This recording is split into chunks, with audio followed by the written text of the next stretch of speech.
500公里，我们到了南达科他的州立公园。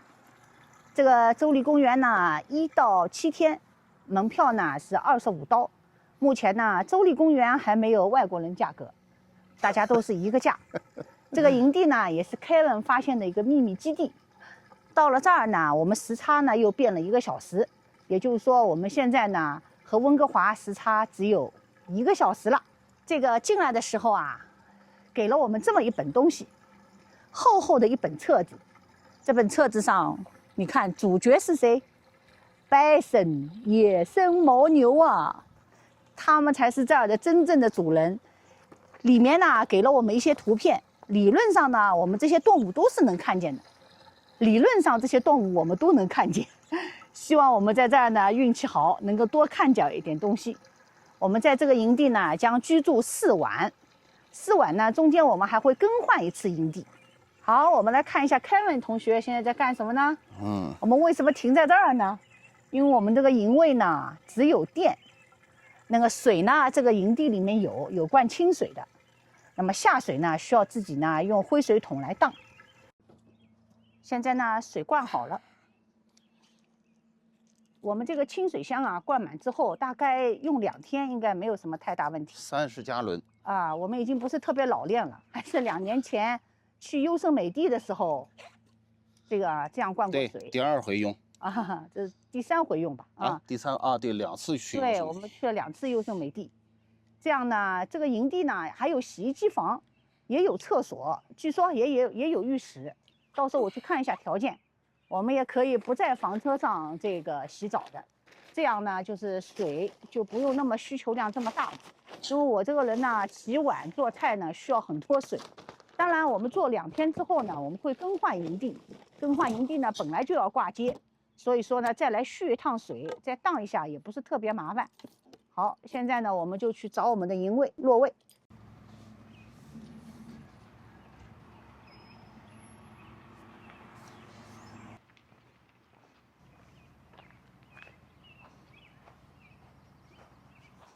这个呢就是我们的营位，居住2天之后呢，更换到隔壁的营位，旁边呢就是 dump station， 也是非常方便的。这就是整个州立公园的营位，看一下我们周围的环境，隐私非常好，而且间距非常大。在这儿呢看动物，清晨和傍晚应该是最好的时候。然后今天呢，我们可能就准备落位好，不出去了。明天早晨打算着就是一清早就出门，然后看好动物之后呢，我们再回来吃早饭。希望是这么安排的，也希望我们能够看到给我们的画报上那么多的动物。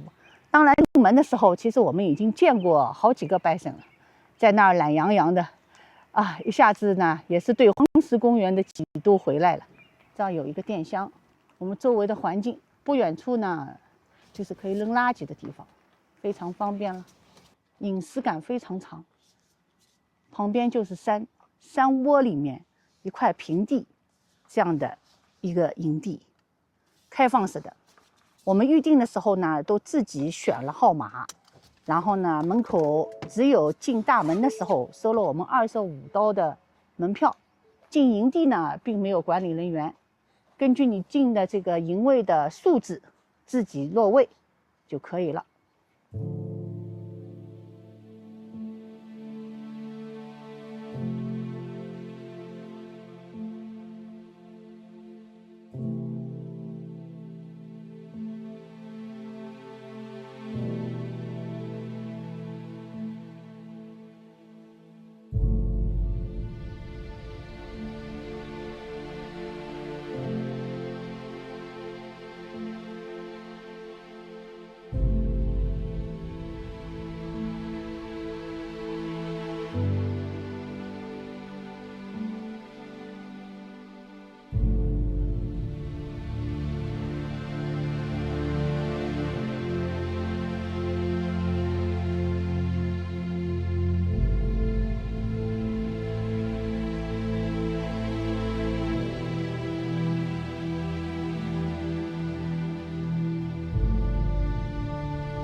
我们的旁边就有几十头白参，看我外面这场景多少，哇塞，一个妈妈带着小孩过来了，过来，过来了。大的带着小的，好好玩。就在我们车外面，这边也过来了。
就有那么一种游客，到处买帽子。同志们看，又买了顶帽子，一个脑袋。这个行程里已经买了4顶帽子了。我们现在在 Custer State Park， 刚刚下午入住了之后啊，对吃完了饭就跑出来了。对，现在在他的纪念品商店。对，因为看动物啊，早上和晚上都可以，虽然早上是最好的，但是晚上也可以。我们今天还是看到了白参啊，白参对纷纷的过马路。明天清晨看看我们能不能起来吧。野驴就是离的距离稍微远了点，对，有点远。路还可以。对，路还是挺多的。好，商店我们走了，商店就关门了。回头我们还得来。还得来。那店员告诉我们，这个野的火鸡。野的火鸡，我刚拍到了，它过马路。我从来没有看到野的火鸡。我没看到过，我看到的都是被他们烤过的。圈养的。店员说他就睡在后面，那火鸡就以这儿为家，天天在那都不让他睡好觉。哎，火鸡也会打鸣吗？啊，我还不知道呢，火鸡竟然也会叫。火鸡也会打鸣啊！就是每天不让它睡觉。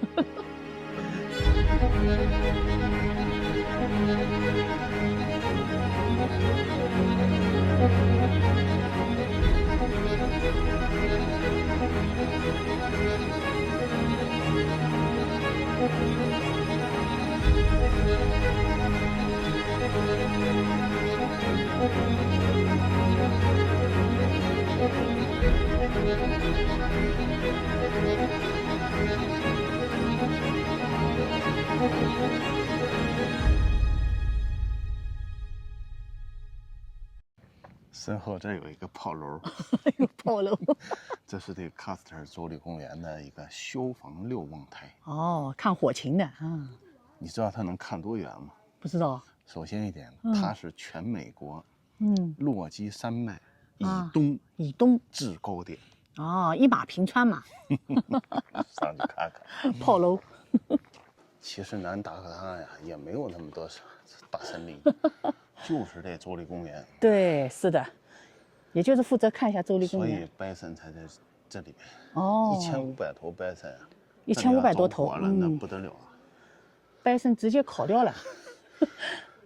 但是我觉得就这路啊特别窄，对，错车有点难。旺季我都怀疑有些大悬崖的路错车怎么错呀？而且像我们车也比较大。州立公园是不是人密度没有国家公园那么大呀？估计也是有旺季的。Melody 说这个方向啊，落基山西边方向有树。对，这边远处都没什么树。对，没错，远处你看我们眼光扫到的都是没有树的。我们就从那个方向开过来了。哦，我们就从那个方向，从明尼苏达那个方向开过来的。他们都养牛嘛，在那儿。这倒是。他那旅游资源啊，不卷啊。对，不卷。一共就3个车，3家人。对，刚刚在那个商店买帽子的时候，也只有2组人，27刀。对，含税27刀。Kevin 就是斩获各种帽子，帽子、T 恤衫呀，到此一游，就好这口。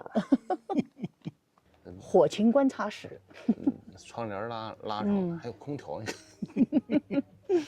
这儿看拜神啊，比黄石啊爽快多了，真的。黄石啊，有时候最多就是几头啊。对，这儿一看一片。对，看一片。而且我觉着啊，因为他说这园子里一共有1500头，所以比我们看到的还多。对，就最多的时候肯定是早上7点到9点的这会儿，然后就是他们吃早饭。他们也1天2顿。对，我们呢赶上吃晚饭的时候啊，有的可能就吃饱了就来的晚一点。早晨他们还要喝水。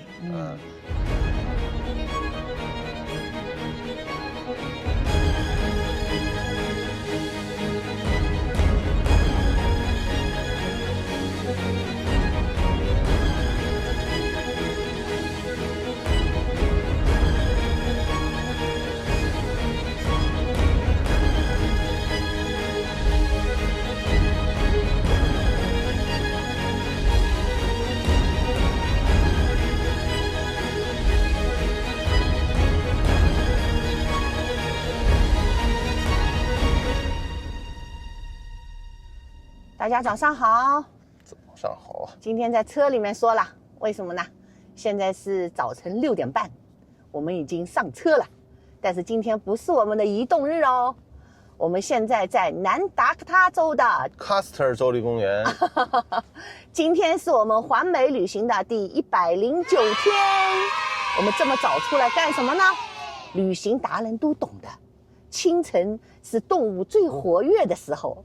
虽然说我们昨天黄昏的时候已经看到过好几头、几十头bison了，但是今天早晨的州立公园会什么样呢？我们现在出发，去看看早晨有什么惊喜。Melody 说，牛儿们把粑粑拉得很均匀，对，像天女散花一样的。绝对不会集中在一堆拉，就是哎呦漫山遍野的拉的都间距都很平均，像测量过一样的。他们会怕踩着吗？不是，这样的草应该嫩草都吃掉了。那你就告诉我他们会踩到吗？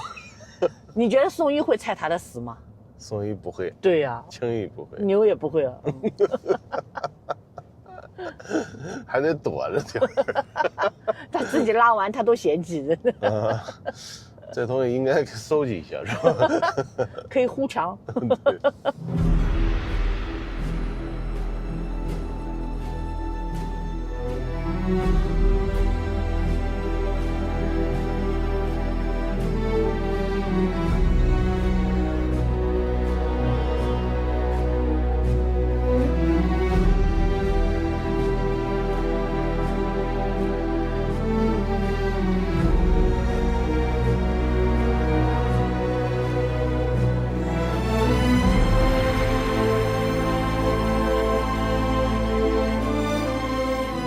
这个游览效果啊，好的就是出乎我们的意料。车实在是太少了。早晨进来啊，整个这个州立公园里，这个也就十几辆车吧。然后停车靠边，后面没有车顶着你啊，前面没有车顶着你。哦哟，漫山遍野，感觉整座山都是你的，整个州立公园都是你的。而且我们的营地啊，开进来啊，几分钟就到这个开阔的地方了。像我们去黄石啊，住在那个西黄石，你还记得吗？哇，那一圈100多公里。对啊，就从那个西黄石的那个酒店开进去需要多久啊？这儿从我们营地到达这个开阔的那个地方，就是可以看bison的地方，5、6分钟就到了。甚至于我们营地早晨出来的时候，边上就有bison。所以它这一圈啊，就1、2个小时，就是你特别慢的情况下1、2个小时。对，而且就是这，我就感觉黄石那个是这纯一天呀。纯一天。最主要我觉得没有人顶着你。对。哇，你看这前面。哇，侏罗纪公园。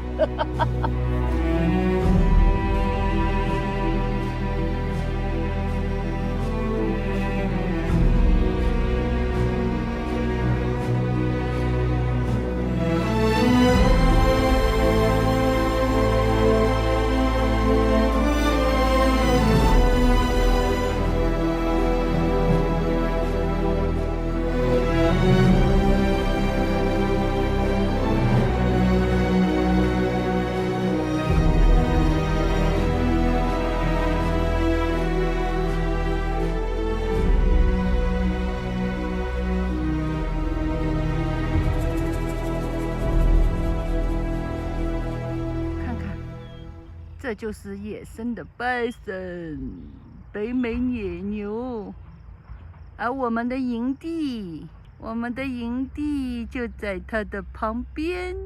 其实不用出营地就能看到它们啦，但是如果你要看到成群结队的，还是要进去看啦。我现在就在营地里面。清晨我们去看了动物之后，回营地就休息了。白天呢，这儿的最高气温呢，有时候会达到30度、31度。休息好，我们吃好晚饭，我们又准备出发了。现在是当地时间下午4点半，我们准备去看看总统山。不知道大家知不知道是哪4位总统在上面？我们那天出发的时候开玩笑啊，现在先去看了，怕以后太挤了啊，再挤在一起啊，看也看不清楚。这个州立公园的营地呢，住了2晚了，哎呀，感觉特别好。今天呢，去营地的浴室洗了把澡啊，水又大，那个温度又好，而且就只有我一个人。它一共有3个淋浴间啊，反正呢，这个设施呢肯定是不能和优胜美地比的。我们呢住在这种公园里面，一个呢就是班夫，一个呢是优胜美地，还有一个就是这个州立公园。那么班夫嘛不用讲了啊，它设施是最齐全的。那么优胜美地呢，它等于就提供一块空地给你啊，什么也没有，完全靠太阳能和那个发电机。这儿的营位呢，它有电。有电呢，就解决了非常非常多的问题，比如说我们的冰箱、我们的烤箱啊，我们的那个泵子，就是我们要抽这个水，要冲马桶。那么再加呢，它有非常好的设施的公用的浴室和卫生间。那么住下来之后感觉特别好。明天呢，我们会换到隔壁的一个赛，继续再住2晚。今天呢，和 Kevin 在闲聊，因为一般订营地啊都是他订的。那么这个州立公园呢，目前州立公园是没有一个外国人加的，啊，1到7天呢都一样，25刀。但是如果你买年票的话呢，当地人是40刀，外国人要60刀，凯文对吧？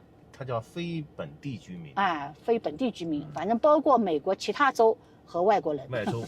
对，这一点我们是比较适应的，我们也觉得挺好。本来有很多地方去旅游，都是保护当地人的这个权利的。刚才从地图上看，有一条路还不知道能不能直接到达。如果不能到达呢？它这儿有很多那种大石头里抠一个隧道。啊，对对对，视频里见过。我们皮卡过去，说不定2个耳朵还得翻起来。对，有一些我还不知道能不能过去。不能过的话，那我们就有可能转战别的线路，也有可能绕道而行。一个是考验车技，另外一个呢冒风险。你真擦了蹭了，公园是不管的。对。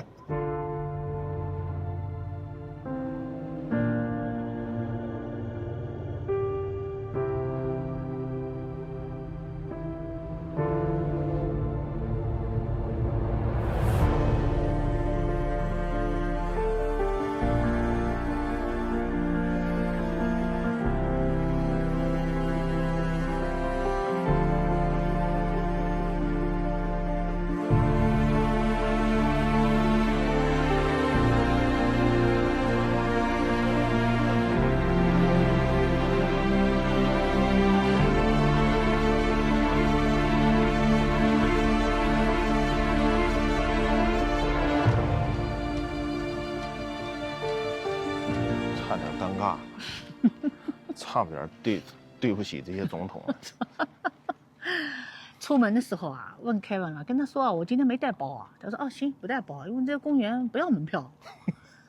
哪知这公园要停车费？这总统山啊是不要门票了，都要停车费。然后我们翻了一个车，车里面一共有5块现金。对呀，带下车了。然后到 Pay Station 去一查，好像尴尬了，人家10块钱。然后 Kevin 带着我们送医卖医乞讨，凑了2块钱。急中生智，把手机掏出来了，竟然也能接收那个手续付啊！对，这点吓了一跳。吓了一跳，它这个机器应该是比较先进的啊。后边就是总统4个总统啊，这个总统山小狗好像不让带进去。对，然后他画了个脚印儿，那小狗可以沿着这个脚步往那边去，一路小脚印儿，让你往这个方向走，是看看给我们指引到哪里去了？是给我们指引到下山了还？你看，这前面又不让进，又不让进国了。然后他往这山下指引，等于从我们刚才啊半山腰上那块也能看见，就这个意思。是的，那肯定不行啊，那我们交个停车费再走下去，这不还不如直接就停在那儿了吗？行。宋一啊，这个大的小的都搞过了。哎，委屈一下宋一。车上等我们一会儿。刚才啊，就是我是一种赌的心态，他进去了，因为我知道我们车上就5块钱，5块钱现金，还有2个2毛5啊，对，没有美金。然后我说5块钱以下吧，这不是顺利出来了？结果一看10块钱，傻眼了。当时我脑海中1万个草泥马。我在想，他们拿这5块钱去跟人家别人讨5块钱。你带着宋毅坐在门口。Melody 呢，第一想法是找到那个 office 是吧？有点什么办法？不是，我说那个停车票让 office 付钱，不就可以刷卡了吗？啊，是这个意思。最后呢还不错，去试了一下手机支付，还真付掉了。哎，吓死宝宝了，差点卖艺了。但是这个已经修了100多年了，没有动过啊。对，1927年开始修建的，1941年完工的。哎，这是各个州的州旗吗？应该是吧。这4个总统都哪4个总统啊？我只知道华盛顿和林肯。那我知道有一个托马森。这托马森是谁？美国的第3任总统，据说也是特别厉害啊。果然是啊，果然是上面有各个那个各个州的介绍名字什么时候加入的这美国联邦？然后这个托马森呢，是咱们去华盛顿 DC 的时候，在那个纪念碑顶往下看，林肯纪念堂的对面就是托马森的那个纪念堂。反正就知道那边有个纪念堂能在那儿立一个纪念堂，然后和林肯遥相对望，哎，证明也是很伟大的啊。好吧。然后还有一个叫罗斯福的，我不是特别熟悉，好像第26任总统吧。26任总统，那就不是2战时候的罗斯福。没错不是2战的那个罗斯福。这4个总统啊，华盛顿是没有党派的。然后剩下那托马森是那个党已经没了，叫民主共和党。剩下2个都是共和党。林肯肯定是共和党。当然我想也不奇怪，因为南达科他是一个深红的州。对，这里是不可能有民主党的总统的。但是呢，据说美国人啊对这个也没有什么太大意见，觉得至少这4位都是比较伟大的总统。对。希望美国也多出点伟大的总统啊！哇哦，原来是这个样子的。我们在电视上看的时候啊，都不是特别真实的角度啊。你看，它真的就是一个山。对。它就沿着山建的。那个资料里写，只有华盛顿露出了半身。对。其他3个人都只有头像。只有华盛顿穿上了西装。对，就那个制服吧，也不叫西装啊。对。因为那个第一呢，设计师呢去世了。别说，还真挺像。然后还有呢，钱呢那个时候也不够了。不过据说呀，当地的原住民还是有一些意见的啊，长期以来还是觉得对这个不是特别合适的。因为他那个所有的这些动作都是拿炸药炸开来的。他不是像那个小叮当当当当当敲出来的。原住民的意思是。这是殖民的象征。这是殖民的象征。当然，这是100年前了嘛。我还以为敲山政府了不好。而且下面有那么多个座位，等于还可以干点什么。露天的剧院。可以干点什么纪念性的活动。但是我觉得他所有的东西都是靠炸药炸出来的，我觉得挺不可思议的。你得炸得像，对炸大了，鼻子炸塌了。对啊，重炸呀，我也不懂。我觉得。因为我认为，如果是一凿榔头凿出来的，太不可思议了，对吧？因为我们现在看起来是这样的，其实这到进了这个比例很难掌握的。而且啊，你别看这托马森和那个罗斯福是 C 位啊，最正脸的是华盛顿，那当然啊，最看得见的其实华盛顿和林然后肯。其次是林肯。哎，好多人认为林肯是民主党的，但实际上林肯是共和党的。因为他这个理念跟当今的民主党的理念比较相像，所以很多人误认为他是民主党的总统，实际上是共和党的。我觉得很了不起的。1927年开始动工，1941年啊。我原来真的像你所说的一样，认为全行程里最冷的地方可能是在这里。对，因为我听你跟我介绍过。对呀。你说这个州立公园还好有电，你说有电呢，最起码不会冷。你说啊，哪知你看现在短袖短裤，可不是嘛。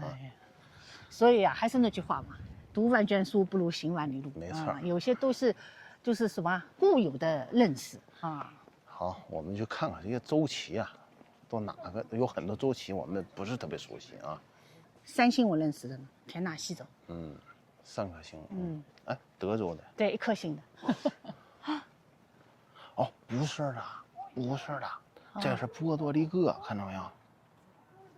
这波多黎各啊，虽然波多黎各美属，不是美国的一个州，但是它是美国的领土，其实啊，美属就是你啊，实际上加入了美国，你不一定有参议院的票。也不一定有国会的议席，因为什么呢？如果你不被认为是一个州的话，你就只有参与权利，没有什么这个政治权利啊。这是北达科他，这是北达科他。据说有意思啊，南达科他、北达科他原来是一个地方，所以他们都叫达科他。如果你要是单独成为一个州，你不就2个参议院的名额吗？哎，这样就每个州开开心心领2张票回去了。所以他们就变成了南达科他和北达科他。这种小心机也能得逞的？哇天，那他是先这样才加入美国的。哇，这个是夏威夷。哎，这个是关岛吗？夏威夷。啊，太平洋的是关岛。对，也是美属。对呀，你看，他1898年就在美国了，第50个州。最后一个啊，夏威夷，夏威夷群岛，去看看就是哪个旗子啊，哪个州的旗子，你觉得设计的特别有新意，特别的好看，好吧？我们一人挑一个。好 ，Melody 挑了美国第7个州啊，马里兰州。这我觉得这像扑克牌，最好看了，超级好看，而且最主要，马里兰州有一个哥伦比亚。是什么哥伦比亚？一个哥伦比亚市。也有一个 BC 是吧？对。就是跟我们生活的地方有关系，是吧？但这个也是很好看的。看看我挑哪个啊？看看我挑的是南卡第8个州。一个月亮，你看人这州，棕榈树，一棵棕榈树加一个月亮，你看人家多浪漫，多浪漫！这州的人肯定浪漫。也就是说，我认为啊，首先一点，它在所有的旗子里最不像一个旗子哎，倒是像一幅画，像一幅画。对。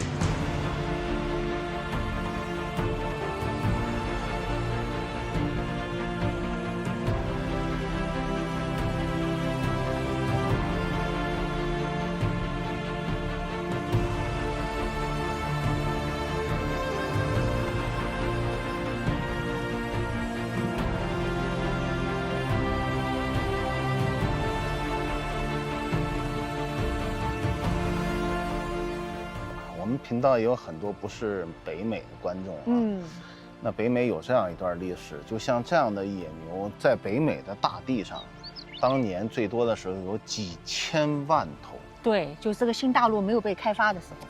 当然，早期西方过来的殖民者，为了能让依赖他们生存的原住民消失掉，把所有的牛啊全都捕杀掉。我曾经看过一张照片，就是牛的骨头啊堆得像山一样高啊，所以把它们杀掉之后，原住民就不能仰赖他们生活，就被迫要迁往别的地方啊。所以，这个想想这段历史还挺残忍的。之前我介绍过啊，就是每年9月份，南达科他呀有一个大型的围捕活动，上百个牛仔呀轰着这帮牛，然后把他们赶在一个地方围捕他们。就是这块土地上，他们要精确的统计，一共有多少头牛可以生存，超过了他们就要其实最初我不太理解，围捕干什么呢？说上千头牛，因为不是一共数量1500头嘛，上千头牛都集中在一块跑啊，在牛仔的轰赶下一块跑，地动山摇。他们说在远处看都能感觉到这种气势。每年9月份。其实我最初是不理解这是干什么呢？是一个表演还是一个秀啊？后来才知道，其实他们也是要猎杀的。为什么呢？说这牛啊，这块能生存的也就这些了，再多了的话。这个草不够吃了还是怎么样，我也不知道。我想美国不是蛮大的吗？容不下更多的牛吗？就这片生态大概比较适合野牛生存啊，出去了估计他们生存不了啊。还有一种可能性就是他们认为，如果1500头变成5100头，那可能这个地方就糟践没了。对，是啊，因为养不活这么多牛了，那可能其他的生态链就已经有变化了。那2头牛在下狗。对，远处你看打架呢。有的时候你也理解不了他们，有的时候打一打，好一好。没有，我今天在营地的时候看到他们2个打架，他们打架是拿牛角打架，而且还有乒乒乓乓的声音。所以啊，我在想啊，人类社会跟动物世界啊，最大的区别啊，就是动物世界谁强大谁就是老大。人类现在也快了，我们觉得挺不可思议的。你看这个方圆几公里，就我们一辆车，就我们这儿888的，2人1狗，狗我们没敢领出来，我们怕那个狗受惊吓。就我们陪着他们的，牛也受惊吓。就我们在这儿对牛弹琴的。对呀，一群对牛弹琴啊，夕阳西下，你看。还没吃好啊，这只是一片啊。其实最近几天我们陆续见到好多片这样，没错，几百个围在一块儿，他也不知道他们都互相什么关系，总有关系好的，总有关系不好的。部落，他们这个部落，麦尔底说也有个别1-2头走散的，我想嘛，抬头不见低头见了，总会碰得到的。我觉得太不可思议了，就是你看，就这样的公路，非常非常良好的路况。然后这个公路的路边，然后就是这个北美野牛。希望没打扰你们吃饭然后他们随时会过马路随时会在你的车边上。刚才过去了一堆。但是我们现在在公园里的人类的数量肯定没有他们牛多啊，那没错因为我们这个州立公园啊，里面一共有9个营地，但是9个营地也没有多少人啊。动物学家怎么解读？这几个，比如说10来个就要往那边走，那他怎么叫他们？张琛走，那边吃去。你看他在顶牛，他在顶牛。环美旅行第109天，我们在南达科他州的 Custer State Park 看到那个北美野牛了吗？你看我们宋一看着他正在生气呢。他当真了，他当真了。他在一路上看到那个野牛啊。关在车里，我们都不敢把它放出来。我们怕它伤害野牛。小狗终于出镜了，假的，你看。放过它，放过它。得，就这样啊，不可能一般见识啊。